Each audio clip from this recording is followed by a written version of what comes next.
Hey friends, so today we're going to be making a baked potato. Nick is on a diet, so he won't be cooking. He won't be eating this meal, but because, it's very simple, very easy. You can get a lot prepped in advance, so it'll be great for a weekday meal. But because I've got plenty of ingredients, I'm going to be sharing the joy of food with some friends. So I will drop some off to one of my friends. When she was pregnant, her baby's only about 4 weeks old, but when she was pregnant, she was craving baked potato, and I didn't know she had such a craving for it until she told me afterwards. And then just talking about making baked potato, I want baked potato, so that's what we're making, and she still is down for baked potato, so I'll drop one off to her. Anyway, I got a coffee. This is my new mug that I got from Spotlight, which I'm loving. We will preheat the oven at 200 degrees Celsius. So that is now on. We do have builders working on the house at the front, so there may be banging and sounds and things in the background of this video, so I do apologize for that. Otherwise, we will start with putting the potatoes in the oven. They're going to cook for about an hour to an hour and a half. We'll check them at an hour. It all depends on the type of potato and the size. So yeah, we'll let them go for an hour and then we'll check them. But while they're in the oven, we can make our coleslaw. We're making coleslaw from scratch with scratch made dressing. Super easy to do. As soon as I learned how to make coleslaw dressing, I'm like mind blown on why I used to buy the bottled stuff, because all the ingredients for coleslaw dressing I do always have on hand. So very easy to do that. And yeah, we'll make the coleslaw. We got some bacon in here. I didn't thaw it out, I forgot about it. I had it in the freezer, so I've just been running some water on it to help it thaw out. So we'll fry that up. And yeah, it's like a Hawaiian style loaded baked potato. Very simple, and it's gonna be super delicious. All right, so I've got pretty much all of our ingredients out. I got this baking tray we'll be using for these potatoes. I'll pop to the side, but let's get these potatoes done first. So, if your potatoes are pretty grubby, definitely peel them, but these ones are pretty good. I'm just gonna stab them a few times on each side with a fork.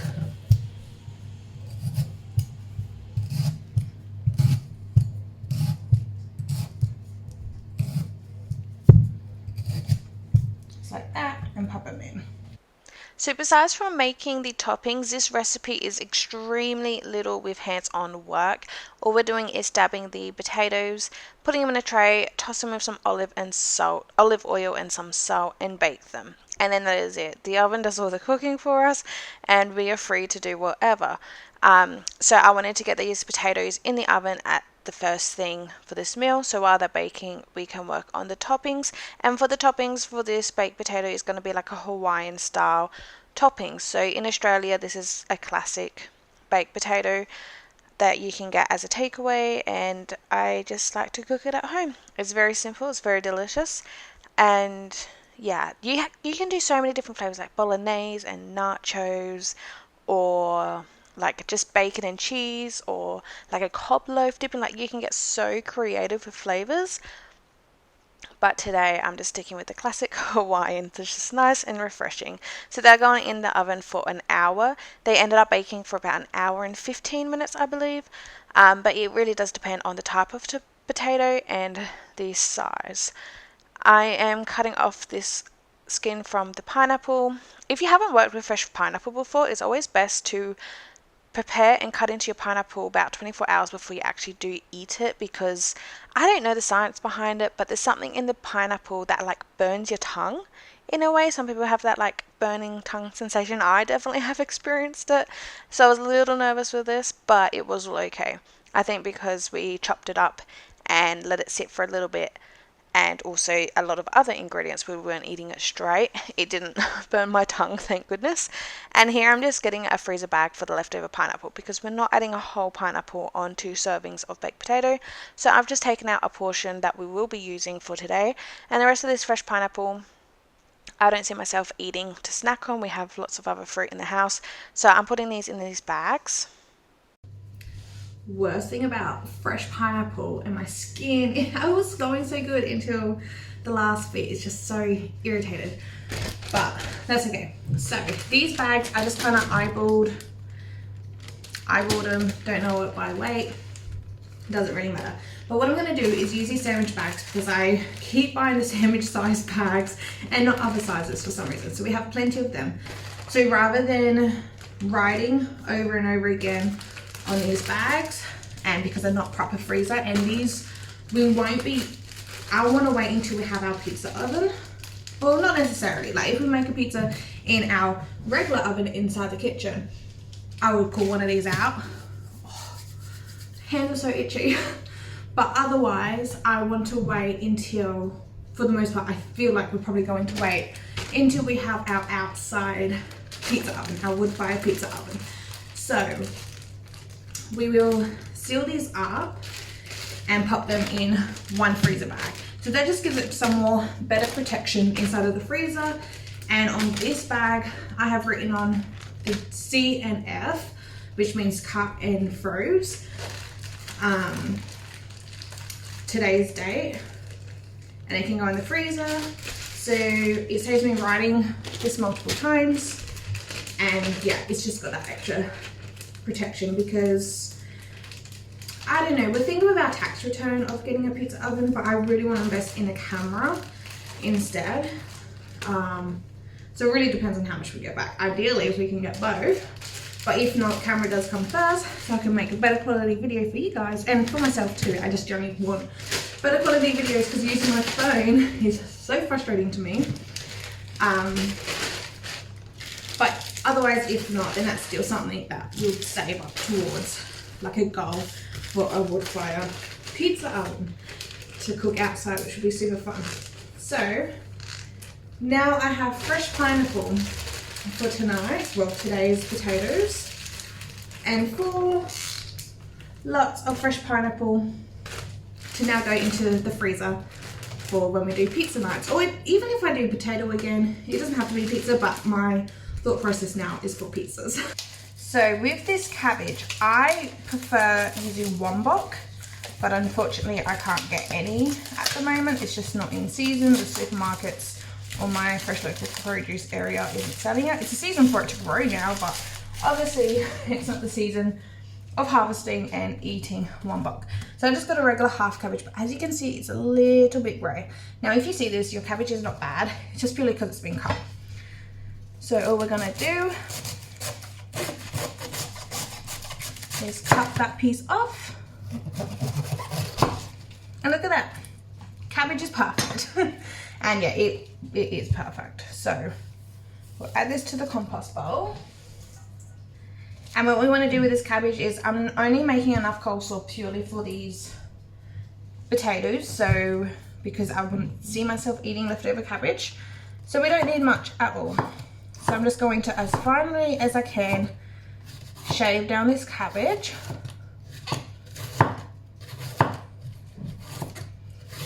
Which this will be plenty.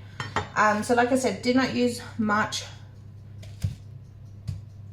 cabbage because I'm already making of what I have. Now the rest of this cabbage I want to make dumplings out of them. That's not going to be at the end of this week. And as you saw, when it's cut, it does get discolored. If I was making the dumplings, say tomorrow or the day after, while I'm here and making a mess of cabbage, I will just get through all of this, pop it in a bowl or a bag, pop it in the fridge, and then that's one less step I have to do when I make the dumplings. But because that's not going to be for like another 5-6 days, I'm just gonna wrap this up and put it in the fridge and it'll be fine. And if it does get discolored, I can do the same thing, just slice each side, and then we can prepare the rest of the cabbage. But for the coleslaw, this can go into our bowl. The background noise got pretty loud here, so I'm just doing another voiceover for this part. But wrapping up the cabbage, if you wrap it up tightly, it really will help with not browning, which is great. And I'm using these carrots. I had a fun red carrot and just your average orange carrot. They were very small, but I always use this tool, this like, I don't even know what it's called, this slicer gadget for carrots. And because I only use it for carrots, it's so quick and easy, and I just rinse it. I don't even use detergent or anything. I just always rinse it, and that's the only thing that I ever use it for. So it's completely fine. Added in some red onion, nice and fine, and it's so colourful and beautiful. And something else I like to do when I use, well, when I clean these knives, Well, normally I'll just wash them like normal, but dish soap and water for my board, so I'm just wiping it up with a knife. But we rinsed it off with pineapple juice. There's no juice on here. You still got the dish soap to disinfect, and I'm just wiping it off just like you would wipe off a bench. There was no like real need to disinfect it, and the reason why I do it like this is because I don't use any meat products on this board. Rarely, if I do give it a nice deep clean, but today was just fresh produce, and then it can go and dry leaning up in its spot. And it's just the same as if you're wiping your bench clean. It's nice and disinfected, and it's too big for the sink, so that's a much easier way to get that done. And I like to do it straight after I finish using it, so then it's just away, off of my bench. So now for the dressing, I like to make the dressing separate to our dry coleslaw bowl, just because then this way I can taste it and adjust the seasonings. But pretty much the base of dressings is mayonnaise, Dijon mustard, and a vinegar or lemon juice. I like to use my vinegar as in pickle juice because it has all that yummy flavoring and it still has that vinegar base. Pickle juice is vinegar base, so you can use like apple cider vinegar, regular white vinegar. Our common people use lemon juice, or they do both vinegar and lemon juice. And I like my coleslaw pretty saucy, so we'll do 2 big heaped tablespoons of mayonnaise, maybe a little bit more. That'd be plenty. And pretty much for the ratio I like to go with is for every heaped tablespoon of mayo, so I've done a bit more than 2, I'm just going to say 2, I'll do just about half, or about 1/4 of a teaspoon really. So for 1 heaped tablespoon, I'll do like a little 1/4 of a teaspoon of Dijon mustard. It's probably about half a teaspoon in total there of mustard. And now to the coleslaw, we're adding the vinegar. Like I said, I'm going to be using the pickle juice. You really can just use whatever kind of acidic liquid to give it that more runnier consistency and the flavor that we all know and love when it comes to coleslaw dressing. We also want to season it with some salt. This is the only salt I have at hand that doesn't need to be cooked. This is like a garnishing finishing salt, but like it will work just as fine. It's just pink. I'm adding a lot of black pepper because black pepper is delicious, and a little tiny bit of garlic powder as well, just for that more flavor. And that is it for coleslaw dressing. You can really adapt it to however or whatever you like. I did taste it. I did wash my hands. I thought it needed a bit more zing, so I added more pickle juice. I gave it another taste, washed my hands again, and it was spot on for my liking. And again, making things scratch or homemade, you can really adapt the flavors to what you or your family like. And it's just so much more fun that way than just getting coleslaw dressing from a bottle. And I'm just wrapping everything up that I have prepared, and on medium heat we're going to start frying off this bacon. I already had this bacon pre-diced before I froze it, so that was very handy for today. And I got everything out and ready, so I just diced up some butter. The cheese grater is in the dishwasher, so I just kind of cut my own thin strips of cheese. I diced up the beetroot, we got our pineapple, we got our coleslaw, and I've just taken out the sour cream. So that's delicious. All right, so I just checked the potatoes, they're just about ready. What has happened is the timer, we put it on for 1 hour. At the 50-minute mark, we had to leave the house. We have the workmen here. They're gone on our lunch break, so we're like, we got things to do today, which we're hoping to get done earlier. But so we decided while they were gone, we will pop out. That was just when I put that bacon on, so the bacon I just turned that off straight away. That's fine. We've now since been back and I got it nice and crispy. I just running out of bowls and things, so I left it in my pan here until we serve. And then I turned the oven off with the potatoes still in it because I'm like, it's got 10 minutes. It might even need another 30 minutes, I'm not too sure. Unfortunately, that kind of like created a lot of steam, which makes sense. So when I came back to check on it, there was a lot of steam, and they're not crispy. They were so crispy before. Now they're kind of soggy, but that's okay. I wanted to give them a bit more longer, so they've been in for another 15 minutes. They are starting to crisp back up again and get nice and hot. I mean, they're probably still going to be extremely hot. We weren't out for too long. But one of the things I did need was these containers. Well, I don't need the containers, but if you're not from Australia, getting like a baked potato is like a classic takeaway. Like a lot of delis have them. You have like food trucks that sell them. So, and they always come in these containers. These are a bit shallow though, so hopefully they'll be okay. But I thought, well, one, I'm going to give one to my friend that does have a newborn, so I don't want her to worry about any dishes. I mean, not like it will be much, but whatever. And then for myself, it just gives that whole like fake away kind of feel. So we'll get those containers. We've got 2 lids to go with it, and the rest of these can go in our cupboard. Alrighty, so I'm going to do one for myself, one for my friend, but I also want to do one on TikTok. We'll dress this one together, and then we'll dress the other one on TikTok. So you can see the potato is all nice. I mean, it is a little soggy, but it's still crispy. Pop it in. Like that. And I just hope it's cooked nicely. I did stab it with a fork to test, and it felt nice and tender.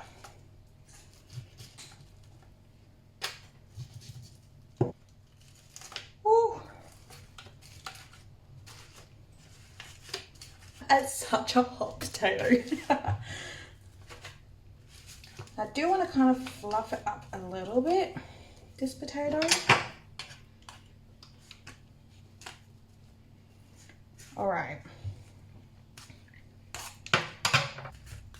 Okay, so straight away on our hot potato, I have little pieces of butter to melt in.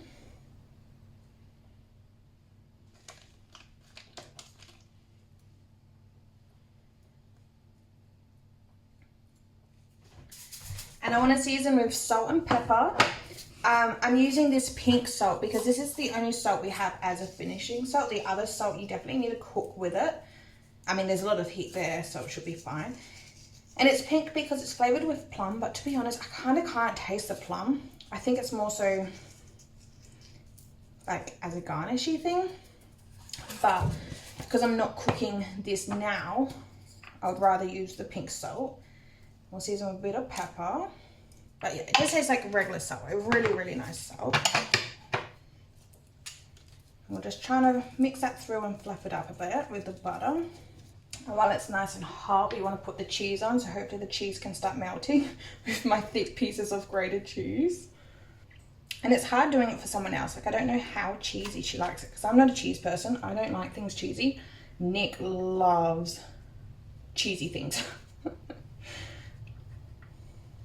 So I don't know, that should be plenty. And then we got our coleslaw. Oh, actually no, our bacon. So we got our bacon here.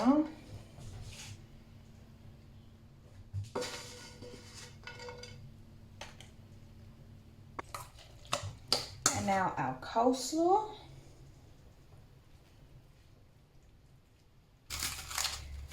Then we got our pineapple, our beetroot. I don't know, I don't think this lid is fitting.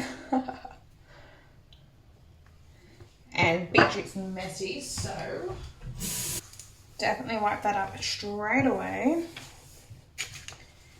And now our last ingredient is sour cream.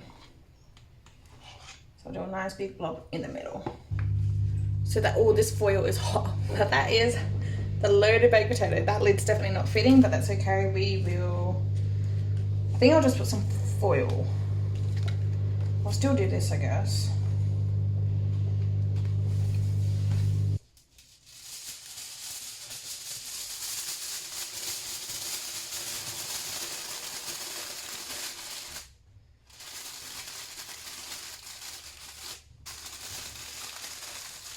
And that way it stays nice and warm. Alright, so here's my loaded baked potato. I'm just going to set it down because it's too hot to hold. But I'll grab a bite of everything. I'm so hungry. So, I think we have everything in this bite.